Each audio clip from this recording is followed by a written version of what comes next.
Welcome to market masters. మనం నిన్న levels ఎలా చెప్పుకున్నాం, నిన్న చెప్పినవి ఈరోజు మన మార్కెట్లో ఎలా వర్క్ అయినాయి. మన బ్యాంక్ నిఫ్టీ 15 మినిట్స్ టైం ఫ్రేమ్లో ఉన్నాం. ఓకే, చూసారు కదా. మన ఫస్ట్ క్యాండిల్ ఏదండి? ఫస్ట్ క్యాండిల్ ఇక్కడ రెడ్ క్యాండిల్ కొట్టింది. 9:15 candle, 15 minutes candle is a red candle. మీకు లెవెల్ ఏం చెప్పానండి నిన్న? Swing high to swing low to previous అయ్యి ఈరోజు విక్ ఎక్కడికి వస్తే అక్కడికి వేయండి, డ్రా చెయ్యండి అని చెప్పా. ఓకేనా. మీకు ఎప్పుడు మనం మాట్లాడుకునేది ఏంటంటే, ఇక్కడ మనం ఇక్కడ ఎంట్రీ తీసుకుంటే stop loss little resistance zone పైన పెట్టుకుంటాం. 100, 140, 130 పాయింట్స్. ఓకే, మనకి టార్గెట్ యాక్చువల్గా ఇక్కడ ఉంది 182 పాయింట్స్ ఉంది, అంటే 1:3 ఉంది. మనకి ఎప్పుడు ఏం క్లోజ్ అయ్యే వరకు మీరు వెయిట్ చేసి ఉంటే up to strongest support zone వరకు వచ్చిందంటే 360 పాయింట్స్ మనం ఈరోజు గెయిన్ చేయగలిగాం. ఓకే,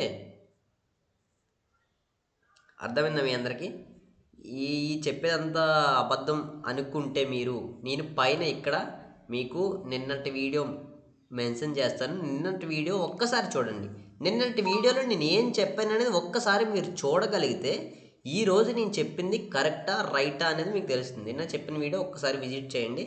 నిన్న వీడియోలో రెడ్ క్యాండిల్ క్లోజ్ అయితే ఏం చెప్పా, గ్రీన్ క్యాండిల్ క్లోజ్ అయితే ఏం చెప్పా, లెవెల్స్ ఎలా చెప్పా, మార్కెట్ ఎక్కడ వరకు వస్తుంది అని ఎలా ప్రిడిక్ట్ చేసాం, ఎలా లెవెల్స్ వేసాం, ఆ లెవెల్స్ ఎలా వర్క్ అయినాయి ఈరోజు మార్కెట్లో అనేది నిన్న వీడియోలో చక్కగా మాట్లాడుకున్నాం. ఒకసారి వెళ్ళి చూడండి.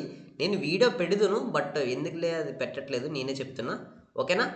ఇప్పుడు రేపటి మార్కెట్ చూద్దాం. రేపటి మార్కెట్ ఎలా ఉండబోతుంది? ఫ్లాట్గా ఓపెన్ అయినా, గ్యాప్ అప్లో ఓపెన్ అయినా, గ్యాప్ డౌన్లో ఓపెన్ అయినా మనకి ఈరోజు చాలా మంచి రికవరీ వచ్చిందండి. ఇక్కడ లోస్ నుంచి కొట్టుకుంటానే వచ్చారు. ఈరోజు హైని కూడా క్రాస్ చేసింది. ఓకే, ఈరోజు ఏదైతే హై ఉందో దాన్ని క్రాస్ చేసి కూడా వెళ్ళి మళ్ళీ చిన్న ఫాల్ అయితే వచ్చి మళ్ళీ అయితే రెడీ అయింది. ఓకే, ఇప్పుడు మనం రేపు క్యాండిల్ గురించి మాట్లాడుకుంటున్నాం కదా. గ్యాప్ ఫ్లాట్గా కానీ, గ్యాప్ అప్లో కానీ, గ్యాప్ డౌన్లో కానీ ఒక రెడ్ క్యాండిల్ క్లోజ్ అయితే ఏంటండి, ఒక రెడ్ క్యాండిల్ క్లోజ్ అయితే లెవెల్స్ ఎలా ఉన్నాయని చూద్దాం. రీట్రేస్మెంట్ తీసుకోండి, ఎక్స్టెన్షన్ కాదు, రీట్రేస్మెంట్ తీసుకోండి. Swing low to swing high. Okay, swing హైకి డ్రా చేసిన తర్వాత మీకు ఇక్కడ 236 లెవెల్ చాలా క్లియర్గా కనిపిస్తుంది కదా. 236 లెవెల్ని క్రాస్ చేసి క్లోజ్ అవుతుందా లేదా, ఇలా టచ్ చేసి పైకి వెళ్ళి క్లోజ్ అవుతుందా? రెడ్లోనే క్లోజ్ అయింది, బట్ ఏమవుతుంది, టచ్ చేసి వెళ్ళిపోయి పైన కూడా క్లోజ్ అవుతుంది. దాన్ని ఆ క్యాండిల్ మీరు నమ్మొద్దు. మీరు ఈ స్ట్రాంగెస్ట్ సపోర్ట్ జోన్ ఇక్కడ ఏదైతే ఉందో ఈ సపోర్ట్ జోన్ని బ్రేక్ చేసి క్లోజ్ అయితే మీరు అప్ టు టార్గెట్ ఈ లెవెల్ వరకు వెయిట్ చేయొచ్చు. ఈ లెవెల్లో కూడా మంచి రెడ్ క్యాండిల్ క్లోజ్ అయితే up to strongest support zone వరకు వెయిట్ చేయొచ్చు. ఓకే, రేపు వేయబోయే రెడ్ క్యాండిల్ గురించి చెప్పుకున్నాం. ఇప్పుడు గ్రీన్ క్యాండిల్ గురించి చెప్పుకుందాం. ఏమో ఈరోజు మార్కెట్ పెరిగింది కదా, రేపు గ్రీన్ క్యాండిల్ వేయచ్చేమో, చెప్పలేం కదా. ఇప్పుడు అలా మనం రెండు విధాలుగా చూసుకోవాలి. ఫ్లాట్గా కానీ, గ్యాప్ అప్లో కానీ, గ్యాప్ డౌన్లో కానీ ఒక గ్రీన్ క్యాండిల్ క్లోజ్ అయిందని అనుకున్నాం. గ్రీన్ క్యాండిల్ క్లోజ్ అయితే లెవెల్స్ ఎలా వేయాలి? Swing low to swing high to previous లో. ఇక్కడ ప్రీవియస్ లో అని ఇదే ఎందుకంటున్నాం, దీనికన్నా కిందకి కొట్టితే మనకి ఆల్రెడీ అది రెడ్ క్యాండిల్లోకి చేంజ్ అయిపోయింది. ఇంత కింద వరకు కొట్టదు, ఇదే స్వింగ్లో ఉంది మనకి. ఓకేనా. గ్రీన్ క్యాండిల్ క్లోజ్ అయితే సేమ్ అండి, ఇది కూడా ఫ్లాట్గా ఓపెన్ అయినా, ఎలా ఓపెన్ అయినా దీనిపైన క్లోజ్ అవుతేనే మీరు అప్ సైడ్కి చూడండి వ్యూని. ఓకే, మీకు వ్యూస్ చెప్తున్నా. అంటే మీరు క్యాండిల్ ఎలా వేసినా, ఇక్కడ గ్రీన్ క్యాండిల్ వేసింది కదా, నేను బుల్లిష్ సైడే చూస్తాను మార్కెట్ని, లేదా రెడ్ క్యాండిల్ వేసింది కదా నేను రెడ్ వైపే చూస్తానంటే కుదరదండి. సపోర్ట్ ఎక్కడుంది, ఓకే, రెసిస్టెన్స్ జోన్ ఎక్కడుంది, ఇవన్నీ తెలుసుకుంటేనే మీరు ట్రేడ్ చేయగలరు. ఎందుకంటే నేను ఇక్కడ ఎంట్రీ తీసుకున్నాను, ఇక్కడ వరకు సపోర్ట్ జోన్ ఉంది, ఇక్కడ ఎగ్జిట్ అయిపోయాను. ఓకే, ఇక్కడ కన్సల్టేషన్ వచ్చింది మళ్ళీ మార్కెట్. ఓకే, ఇక్కడ చూసారా, అలాగా మీకు సపోర్ట్ జోన్ ఎక్కడుంది. ఇప్పుడు నిన్న ఏం చెప్పుకున్నాం, ఇక్కడ యాక్చువల్లీ ఇక్కడ సపోర్ట్ జోన్ ఉంది, అవునా.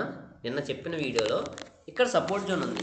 మీరు 5 మినిట్స్లో ఎంటర్ అయినా, 15 మినిట్స్లో ఎంటర్ అయినా మీరు ఈ సపోర్ట్ జోన్లో ఎగ్జిట్ అయిపోతారు.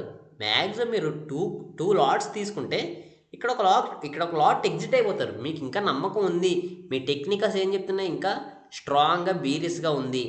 ఓకే, వెయిట్ చేయండి, నెక్స్ట్ క్యాండిల్ వరకు వెయిట్ చేయండి. నెక్స్ట్ క్యాండిల్ కూడా కిందకు వచ్చింది, నో ప్రాబ్లం. ఆల్రెడీ ఒక లాట్ ప్రాఫిట్లో ఎగ్జిట్ అయ్యారుగా, ఇంకొక లాట్ కాస్ట్ పెడతారు, లేకపోతే ఇక్కడికే తెచ్చేస్తారు. ఏమైంది, ఏం కాదుగా. ఇది ఎలా చూడాలి మార్కెట్ని. ఓకే, అలా చాలామందికి ట్రైలింగ్ ఎస్ఎల్ ఎలా చేయాలో రావట్లేదు. ఇప్పుడు మీరు ఇక్కడ ఎంట్రీ 5 మినిట్స్లోకి వెళ్దాం. 5 మినిట్స్లో 15 మినిట్స్లో చూద్దాం. ఇది జస్ట్ ఎగ్జాంపుల్గా చెప్తున్నా, మీరు దీన్ని సీరియస్గా ఏం తీసుకోవద్దు. ఇది ఫస్ట్ ఇక్కడ ఎంట్రీ తీసుకున్నారు మీరు, ఓకేనా. ఇక్కడ ఎంట్రీ తీసుకున్నారు, స్టాప్ లాస్ ఇక్కడ పెట్టుకున్నారు అనుకుందాం. మీ టార్గెట్ ఎక్కడ ఉంది, ఇక్కడ ఉంది, అవునా. మీ టార్గెట్ ఇక్కడ ఉంది. ఇప్పుడు ఈ ఫస్ట్ క్యాండిల్ వచ్చి ఇక్కడ క్లోజ్ అయింది, మీ టార్గెట్కి ఇంకా కొంచెం దూరం ఉంది. ఇది మూవ్ వచ్చింది, మూవ్ బాగా వచ్చింది, మూవ్ రాలేదు, ఇక్కడిక్కడే తిరుగుతుంది. మీ టార్గెట్ ఎక్కడుంది, స్టాప్ లాస్ ఇక్కడ ఉంది, కాస్ట్లోనే మార్కెట్ తిరుగుతుంది అనుకోండి, మీ స్టాప్ లాస్ అక్కడే ఉంటుంది. లేదు నాకు మంచిగా మూవ్ వచ్చింది, నాకు ఇప్పుడు 1:2 ఉందనుకోండి, 1:2 రిస్క్ రివార్డ్ ఉంది. ఓకే, 1:2 రిస్క్ రివార్డ్ ఉంది. మీరు 1:1కి వచ్చాక మీ క్వాంటిటీని ఏదైతే మీ ఎస్ఎల్ ఉందో దాన్ని ట్రైలింగ్ చేసండి, కాస్ట్కి తెచ్చండి. మీకు వచ్చిన లాస్ ఉండదు, పోయినా లాస్ ఉండదు, మీరు సేఫ్ జోన్లో ఉంటారు. ఓకే, మీ టార్గెట్ ఇంకా ఉంది కాబట్టి మీరు కాస్ట్ తెచ్చేశారు. ఈ క్యాండిల్ పూర్తి అయిపోయి ఈ క్యాండిల్ లోన్ క్రాస్ చేశాక 5 మినిట్స్లోకి వెళ్ళిపోయి అప్పుడు ఈ క్యాండిల్ ఆఫ్లోకి తెచ్చండి. మీరు ఇక్కడ ప్రాఫిట్లోనే ఉన్నారు, ఇక్కడ నుంచి ఇక్కడికి ఏదైతే ఉందో దీన్ని ప్రాఫిట్లోనే లాక్ చేశారు ఆల్రెడీ. ఓకే, మీకు ఇంకా టార్గెట్ జోన్కి వెళ్ళలేదు. మీకు స్టాప్ లాస్ అయితే పోదు ఇక్కడ. ఓకే, మీకు స్టాప్ లాస్ అయితే పోదు ఇక్కడ, మీరు టార్గెట్లోనే ఉన్నారు. టార్గెట్లో ఒక 30 to 50 పాయింట్స్లో మీరు టార్గెట్లోనే క్లోజ్ అవుతారు. ఒకవేళ మార్కెట్ ఎటువంటి పరిస్థితుల్లో అయినా, చూసారా ఇక్కడ ఎటువంటి పరిస్థితుల్లో అయినా ఇలా మార్కెట్ రివర్స్ అయిపోతే మీరు లాస్లోకి వెళ్ళిపోరు. ఓకే, చాలామంది ఈరోజు చేసిన మిస్టేక్ ఎలా ఉంటుందో చెప్పిన, యాజ్ పర్ బిగినర్స్. కానీ నేను అప్పట్లో చేసిన మిస్టేక్స్ ఈరోజు బిగినర్స్ చాలా ఎక్కువ మంది చేస్తారండి. ఏంటో తెలుసా, ఇక్కడ ఒక రెడ్ క్యాండిల్, ఇదొక రెడ్ క్యాండిల్, ఇదొక రెడ్ క్యాండిల్, 3 రెడ్ క్యాండిల్ బీరియస్గా క్లోజ్ అయ్యాయి కదా, నేను ఇక్కడ ఎంట్రీ తీసుకుంటాను, నాకు ఇంకొక 3 క్యాండిల్ అంటే నాకు ఇక్కడ నుంచి ఇక్కడికి ఎంత ఫాలో అయిందో మళ్ళీ ఇక్కడ నుంచి ఇక్కడికి అంత ఫాలో అయిపోయింది, నేను వెయిట్ చేస్తాను, నేను ట్రేడ్ తీసుకుంటాను అంటారు. వాళ్ళు బిగినర్స్, వాళ్ళు స్టాప్ లాస్ కూడా పెట్టరు, అలా ట్రేడ్ చేస్తున్నారు చాలామంది. ఎందుకు 90% మరి ట్రేడర్స్ ఎందుకు క్వైట్ అయిపోతున్నారు, ఎందుకు ఎగ్జిట్ అయిపోతున్నారు ట్రేడింగ్లోంచి?